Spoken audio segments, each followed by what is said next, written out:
In continuing coverage, a man accused of shooting an officer in Rhea County during a domestic incident 3 months ago now claims he is the victim. Our Meredith Aldis joins us with an update after evidence was examined and how original charges compare. Meredith. Keith Miller is a lifelong resident of Rhea County, an Air Force veteran, and a father. He says he never fired a shot. He blames law enforcement for destroying his family and reputation. It'd be nice for him to get an apology from the officers involved in the Rhea County Sheriff's Office. On June 4th, officers responded to a domestic violence call at Keith Miller's house. His wife let the officers in, where they found Miller had barricaded himself in a back bedroom.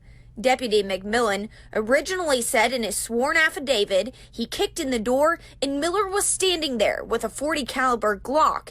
And McMillan says Miller fired a single shot that hit the deputy in his leg. Miller's attorney says the deputy has changed his story.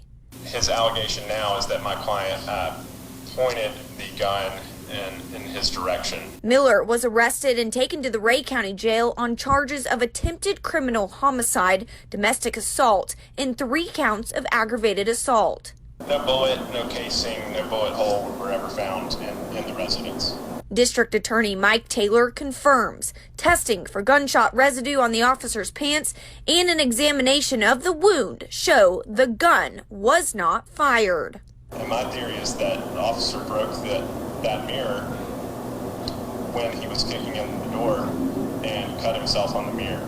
It came out earlier this month that Deputy McMillan had changed his testimony. I believe that the officers are now saving face by accusing my client of pointing a firearm at them now that it's come to light that no shot was ever fired and that the officer was not wounded by a gun. I don't think that officers should be allowed to conveniently change their stories when the evidence doesn't back up their initial story. Miller's attorney says even if Miller's name is completely cleared, he may never be compensated for the financial loss, and his reputation is damaged. I think that cases should be more carefully investigated, and officers should conclude their investigations before making charging decisions that are as significant as charging someone with attempted murder. The 2 charges bound over to grand jury are attempted criminal homicide and aggravated assault. Miller finds out what charges come out of grand jury on October 9th. He maintains his innocence and hopes all charges will be dropped. Reporting live in studio, Meredith Aldis, Channel 3 Eyewitness News.